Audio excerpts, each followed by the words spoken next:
한국인들이 해외에 나가면 피부가 왜 이렇게 좋으냐? 한국인들은 다들 멋지고 예쁘다. 심지어 아시아권 출신의 사람이 혹시 누군가에게 한국인이냐 질문을 들으면 그날 기분은 하늘을 날아갈 것처럼 좋다고 하죠. 그만큼 한국인이 외모적으로 굉장히 좋은 사람들이라는 이미지가 생긴 겁니다. 근데 반면에 이런 걸 보고 한국인들은 내면을 가꿀 줄 모르는 불쌍한 사람들이다. 외모지상주의에 빠져있는 한심한 사람들이다. 이런 조롱이 들리기도 한다고 합니다. 그러나 한국에 다녀온 수많은 외국인들, 그리고 한국인들의 외모가 좋고 가꾸는 이유들이 진짜 외모지상주의라서 그러는 건 아니라며 대신 변호해주고 있는데요. 우리도 몰랐던 이야기인데 외국인들의 시선으로 바라보니 정말 그런 것 같다는 생각이 드네요. 한국에 와서 인생이 완전히 바뀌어버린 미국인 여대생의 이야기 지금부터 만나보시죠. 제가 한국에 가기 전 약간의 편견이 있기는 했어요. 한국에선 사람들이 외모를 중요하게 여기고 그 기준에 도달하지 못하면 조금 이상한 사람처럼 보인다는 이야기. 그런 말들을 들은 적이 있거든요. 게다가 한국에선 남자들도 선크림을 바르고 비비크림도 바른다고 하던데 마치 한국에선 그 정도는 필수야라고 말하는 것처럼 들렸거든요. 그 이야기를 들었을 때 저는 그저 웃으며 대수롭지 않게 넘겼습니다. 원래 저는 외모에 큰 신경을 쓰는 사람이 아니었어요. 피부가 예민하다는 핑계도 있었지만 그보단 어릴 적부터 외모로 평가받는 걸 본능적으로 거부해왔죠. 저는 자신을 꾸미기보단 자신을 표현하는 사람이고 싶었어요. 옷은 편하면 됐고 화장품은 로션 하나로 충분하다고 여겼습니다. 못생겼다는 이야기를 들어도 그냥 개성이라고 이야기하면 그만이었어요. 근데 제가 한국으로 교환학생을 떠난다는 게 확정이 나고 그러자 주변 친구들이 더 노골적으로 이야기를 하더라고요. 한국에선 좀 다를 수도 있다며 외모에 너무 신경 쓰지 않는 저를 걱정하는 눈치였죠. 거기 되게 외모 신경 많이 쓴다잖아. 인터넷에 그런 후기 많던데 역시나 크게 개의치 않았어요. 겉으로는 말이죠. 하지만 속으로는 또 다른 생각을 하고 있었어요. 그럼 나는 거기서 뭐가 되지? 그날 밤 혼자 방에 들어와 침대에 누웠을 때 문득 그런 생각이 들었습니다. 솔직히 한국인들 얼굴을 보면 다들 멋지고 이쁘다라는 말을 넘어서 특유의 아우라까지 있는 친구들인데 내가 거기선 좀 독특하려나? 나는 정말 괜찮은가? 미국에서야 개성이라며 넘겼던 내 스타일이 한국에선 자기관리 부족이나 이상한 사람으로 보이진 않을까? 낯선 땅에서까지 외모로 평가받는 상황이 반복되면 정말 내 신념이 버틸 수 있을까? 그 질문은 제가 예상보다 훨씬 예민한 부분을 건드린 것이었습니다. 솔직히 말하자면 저는 제 얼굴에 은밀한 콤플렉스를 갖고 있었어요. 턱 라인, 들쭉날쭉한 피부결, 피곤한 인상, 어릴 적 별명은 누군지 모르는 표정이었고 사진을 찍을 땐 늘 얼굴을 살짝 돌렸습니다. 그걸 굳이 인정하지 않으려고 개성, 자유, 있는 그대로의 나라는 말을 자주 꺼냈던 것 같아요. 솔직히 이렇게 말씀드리긴 했지만 제가 처음 한국에 관심 가지고 빠지게 된 건 뉴욕 타임스퀘어에 BTS가 공연하러 왔을 때 제가 꽤나 무대 앞쪽에 있었고 그때 BTS를 보고 너무 아름다운 모습에 반해버렸던 게 사실이거든요. 물론 다른 가수들도 나왔기에 그 가수들을 보려고 갔던 거긴 하지만 거기서 예상외로 한국 가수들의 외모에 일종의 문화 충격을 받아버린 거죠. 여자보다 더 이쁘면서도 잘생겼고 멋지다는 느낌. 그리고 생각해보니 학교에서도 한국 출신 학생들은 꾸미지 않아도 뭔가 특유의 한국미가 있었고 그게 정말 매력적이긴 했어요. 그래서 관심을 가지게 되었고 그러다 보니 한국은 한국인들의 외모만 빛나는 나라가 아니라 여러 가지 다양한 문화들이 흥미로웠고 그러다 보니 자연스럽게 한국어도 알게 되었고 그렇게 관심을 가지게 된 거였죠. 그래서 한국으로 떠나기로 마음먹었던 건데 생각해보니 그만큼 한국을 제가 매력있게 생각했던 것도 그런 외적인 모습이 분명히 있었어요. 부정할 순 없었죠. 그렇게 한국으로 떠나게 되었어요. 그리고 제가 경험한 한국, 생각보다 훨씬 세련된 도시였습니다. 사람들도 마찬가지였습니다. 빠르지만 무례하지 않았고 조용하지만 무심하지 않았어요. 이게 무슨 말이냐면 누구 하나 소리를 지르지 않고 무엇이든지 서두르는 듯한데 모든 것이 유기적으로 흘러가는 느낌. 솔직히 처음엔 그 정갈함이 오히려 부담스러웠어요.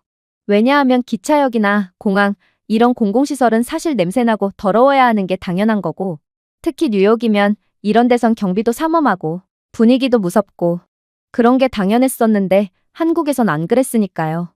그리고 새로 배정받게 된 기숙사에서도 그런 느낌을 받았어요. 요즘 한국에선 외국인 내국인 구분 없이 학생이라는 똑같은 조건하에 함께 룸메이트를 정해준다고 하더라고요. 그래서 저 역시나 한국인과 룸메이트가 되었는데 기숙사에 도착하자마자 저보다 먼저 도착해 있던 룸메이트 지윤이라는 한국인 친구는 친절하게 대해줬어요.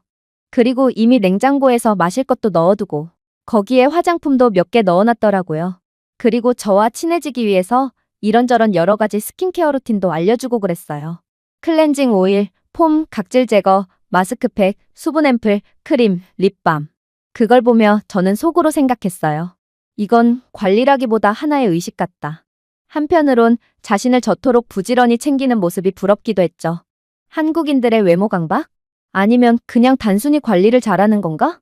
이 두 질문에 대한 첫인상은 그냥 편견과 다르게 한국인들은 관리를 잘한다는 느낌이었어요. 외모 강박이라기보다는 그래도 어디에서나 쉽게 화장품을 구할 수 있고 테스트해 볼 수 있는 환경이 한국이었거든요. 한국에는 올리브영이라고 전 세계적으로 유명한 화장품 판매점이 있죠. 이건 미국에서도 틱톡이나 유튜브를 통해서 많이 봤던 매장이에요. 거기선 직원들이 친절하게 테스트할 수 있게 도와주고 자기한테 맞는 걸 찾을 수 있도록 도와줘요. 그래서 한국인들은 이렇게 스킨케어하는 걸 당연하게 생각하는 거죠. 집 앞에 담배 판매점이 있으면 그 동네 청소년들이 쉽게 담배를 접할 수 있게 되는 것처럼 어쩌면 그런 거라는 생각이 들었어요. 물론 저는 그렇게 관리를 철저히 하지 않는 성격이라 지훈이의 배려를 정중하게 거절하긴 했어요. 저는 겉으론 웃으며 나는 물로만 세수해도 괜찮은 피부야라며 가볍게 넘겼습니다. 지훈은 고개를 끄덕이며 웃었지만 그 웃음에는 판단도 없고 강요도 없었습니다. 단지 그럴 수도 있지 라는 태도였어요. 솔직히 그런 지훈이의 태도가 오히려 저를 더 당황하게 했습니다. 강요도 없는데 왜 나는 스스로를 방어하고 있는 거지? 학교에서도 마찬가지였어요. 캠퍼스는 정돈된 풍경만큼이나 학생들 하나하나가 단정하고 깔끔했죠.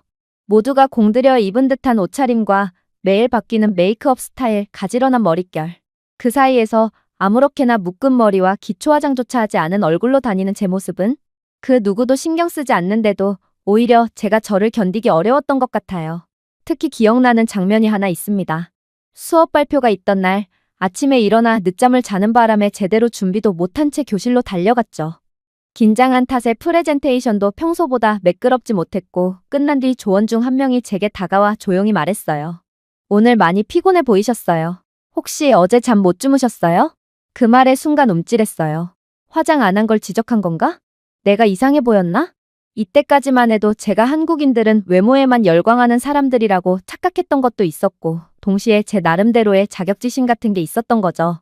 그런데 그때가 계기가 됐던 것 같아요. 제가 오해를 하고 있었다는 사실을 알게 된 계기 말이죠.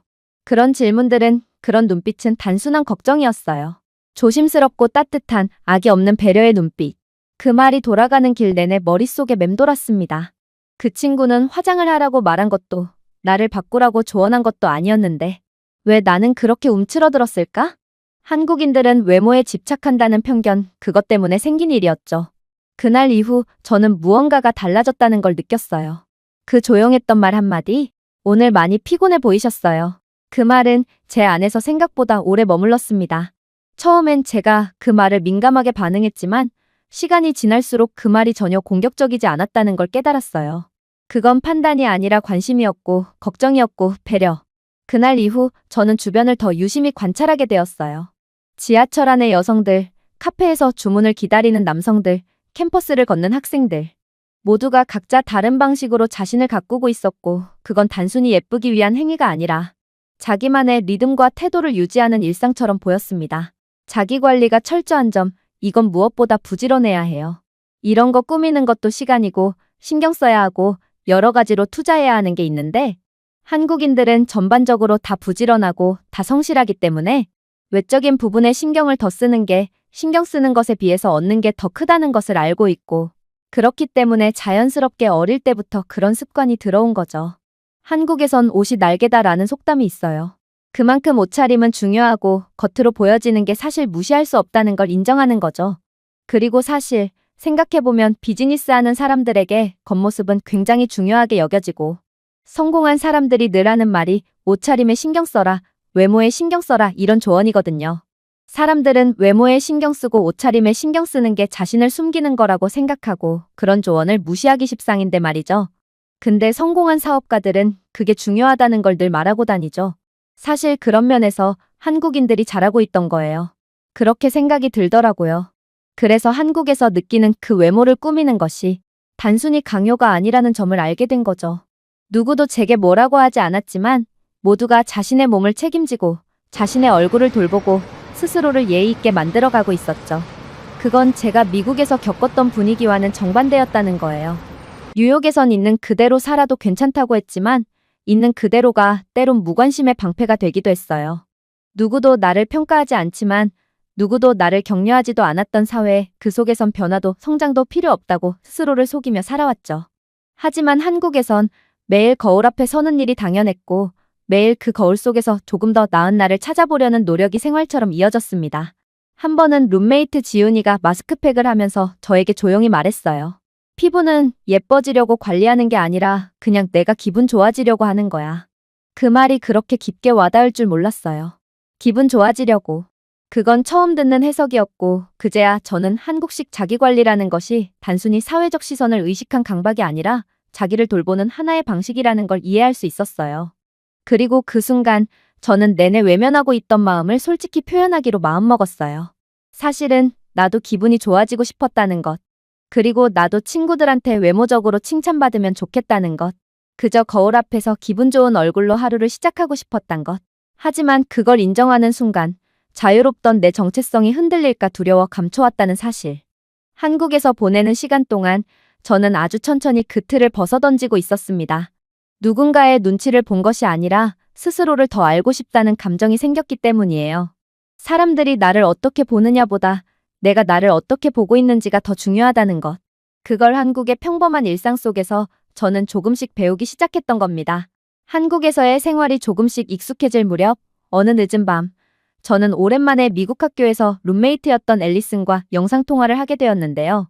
앨리슨은 여전히 편안한 차림으로 화면 속에 나타났고 화면 반대편에 저는 마침 마스크팩을 얼굴에 붙인 채였죠.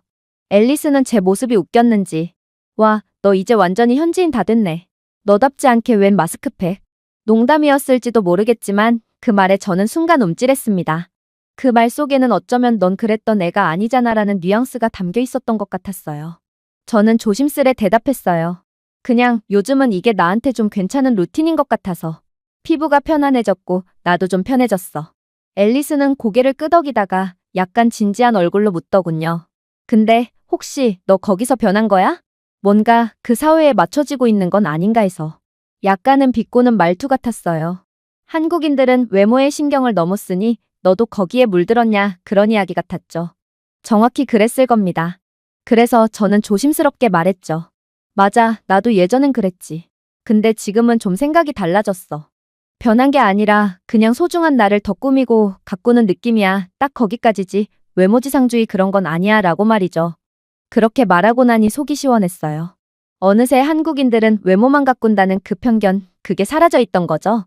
그 후로 저는 한국인 친구들의 도움으로 올리브영에서 다른 한국 사람들처럼 이것저것 테스트도 해보고 나한테 맞는 로션도 찾아보고 알고 보니 제가 쓰던 로션이 제 피부에 자극적이어서 늘 얼굴이 붉었는데 한국산 순한 제품을 쓰니 얼굴에 붉은기도 사라지고 확실히 사람이 좀 달라지더라고요. 제 스스로도 그렇게 느꼈고 친구들도 그렇게 말해줬어요. 처음으로 나에게 진짜 어울리는 립 컬러를 찾았고 어울리는 헤어스타일과 앞머리 라인도 알게 되었고 몸을 더 예쁘게 감싸주는 옷의 핏과 색깔까지. 한국에서 보낸 10개월은 단지 언어와 문화만 배운 시간이 아니었습니다. 나라는 사람을 새롭게 재발견한 시간이었죠. 그렇게 한국에서 정신없이 지나갔던 10개월이 지났어요. 그리고 미국 학교로 돌아왔죠. 미국에서 새 학기가 시작되던 아침, 저는 예전과는 완전히 다른 방식으로 하루를 시작했습니다. 예전엔 알람이 울리고도 침대에서 20분을 더 버티다 일어나 대충 얼굴만 씻고 나가는 게 일상이었는데 이젠 자연스럽게 거울 앞에 서고 제 피부 상태를 체크하고 날씨에 따라 베이스를 바꾸는 습관이 생겼죠. 화장이라기보단 그날의 나에게 맞는 얼굴을 찾아가는 루틴이랄까요. 그건 부담이 아니라 스스로를 준비시키는 하나의 예의 같은 것이 되었어요. 그래서일까요? 학기가 시작되자마자 학교 복도에서, 카페에서, 심지어 도서관에서도 낯선 남자 학생들이 말을 걸기 시작하더라고요. 혹시 우리 지난 학기 어디서 봤었나요? 전공 뭐예요? 프레젠테이션 할 때 멋있었어요. 혹시 이 근처 카페 잘 아세요? 그 말들이 단순한 관심인지 낯선 연애 감정의 시작인지는 중요하지 않았어요. 중요했던 건 내가 다른 사람들의 눈에도 예뻐져 있고 매력적으로 보이는 사람이 되었다는 거예요. 예전 같았으면 이런 관심조차 겉모습만 보고 다가오는 얄팍한 접근이라며 무시했을 거예요. 하지만 지금의 저는 그 시선 뒤에 있는 호기심과 좋은 인상을 감사하게 받아들일 수 있는 사람이 되어 있었습니다. 그러니까 외형을 가꾸었는데 자연스럽게 나에 대한 자부심과 자존감이 올라갔고, 그러다 보니 다른 사람들의 말도 이제는 순수하게 이쁘게 받아들일 수 있는 내면도 성숙한 사람이 되어 있던 거예요. 그리고 무엇보다 그런 순간에도 더 이상 움츠러들지 않았다는 게 놀라웠어요. 거울 앞에 선 제 모습이 낯설지 않았고 그 속에 제가 저를 바라보는 시선이 더 이상 불편하지 않았습니다. 확실한 건 한국에서 배운 건 단순한 메이크업 스킬이나 스타일링이 아니었어요. 그건 내가 나를 어떻게 대해야 하는지에 대한 태도였고, 어떤 방식으로든 자기 자신을 존중하는 일이 얼마나 강력한 에너지를 주는지를 깨닫게 한 경험이었던 거죠. 저는 지금도 종종 지훈이가 말했던 그 한마디가 떠올려져요.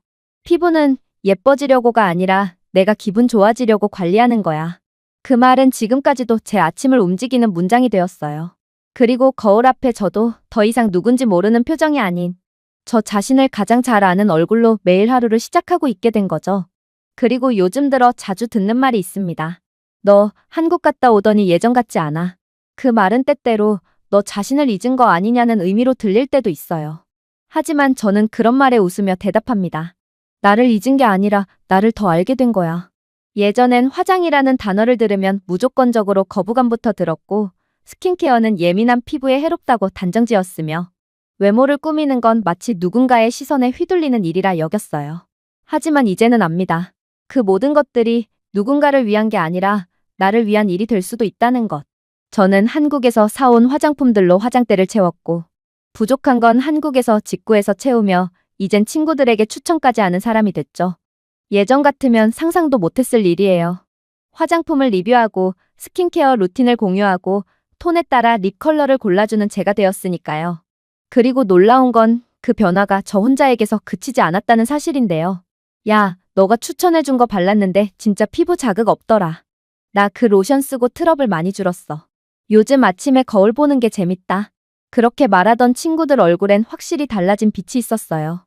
화장을 잘하게 된 게 중요한 게 아니라 자기 피부에 맞는 무언가를 찾았다는 그 뿌듯함과 안정감이 꿈일 줄 모르던 제 친구들마저도 조금씩 바꾸고 있었던 거죠.